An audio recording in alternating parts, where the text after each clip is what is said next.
आप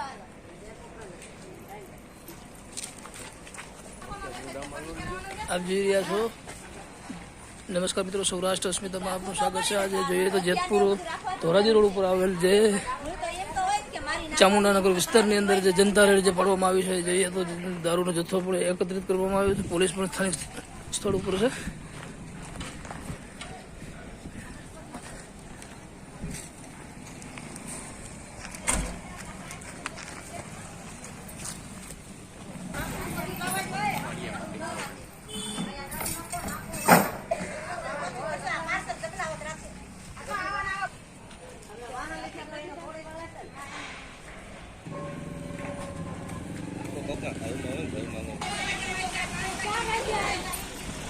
જેતપુર ધોરાજી રોડ ઉપર આવે ચામુંડાનગર વિસ્તારની અંદર જે ખુલ્લેઆમ દારૂના હાલડા વાલતા હોય, સ્થાનિક પાસે જાણશું આપણે।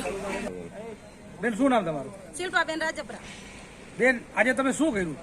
આજે અમે પાછી જનતા રેડ કરી। પાછી એટલે કાલે કરી? કાલે કરી હતી અને આજે કરી, કેમ કે પોલીસ વાળા લઈ જાય, અડધી કલાકમાં છોડી મૂકે અને પાછા દારૂ વેચાણ ચાલુ કરી દે। કેટલા વર્ષ થયા? આ 5 વર્ષ આ વેચે છે। તો તમને શું લાગે આ દારૂ ચાલુ રહે તો? સાહેબ, દારૂ ચાલુ રહે કઈ સારું કામ છે? તેને આ દારૂ ચાલુ રહેવા દે? અમારે રોજ રહેવું છે એના આંગણે, ભજન ગાતા હોય તો ચાલુ રહેવા દે। આ દારૂ વેચે અમે ચાલુ રહેવા દે? અમારે એને એક ડેલી છે, એના ડેલીમાં નીકળીને અમારા ડેલીમાં લેવા વાળા એમ કે દારૂ કોથરી આપો તો એને ઘરે લઈ લો।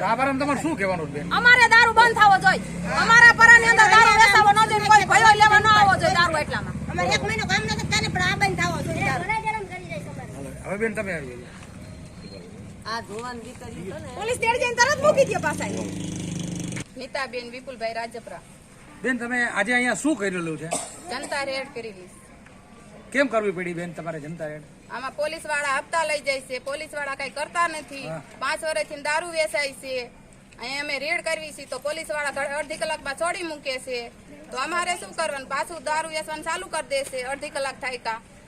તમારી માંગ શું બેન? દારૂ બંધ થવો જોઈએ, અને અહીંયા પોલીસ કઈ ન કરી શકે તો અમે રાજકોટ જાવી, રાજકોટની પોલીસ કઈ ન કરી શકે તો ગાંધીનગર જાવી, પણ અમને પોલીસ અહીંની જવાબ દેવી જોઈએ।